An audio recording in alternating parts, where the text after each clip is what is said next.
If you've been living in halls this year, you might have been making the most of your personal ensuite or enjoying the fact that the founder showers seem to be cleaned by magic whilst you get on with your day. Plus, all electricity and water costs have been covered in your accommodation contract. But what about when you're living in privately rented accommodation? You're probably looking forward to having a bit more space and greater freedom in your new home. But renting in the private sector has greater responsibility as well.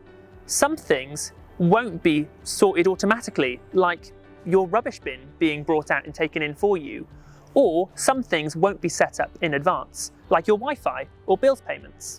Unless bills are covered in your rent, you'll have to pay companies for the gas, electricity, and probably water and internet too. Make sure you get all the details from your landlord so that you can agree with your housemates how to split these bills and make sure they get paid on time.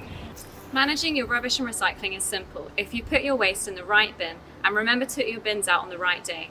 You can check the details on the local borough council website. The council are responsible for ensuring these collections happen efficiently, so don't forget you may have newly elected local councillors who are there to represent you if you experience any problems in this area. Again, if you check these details on the Runnymede Borough Council website, you'll have truly bossed the bins and the bills situation ahead of moving into your new home.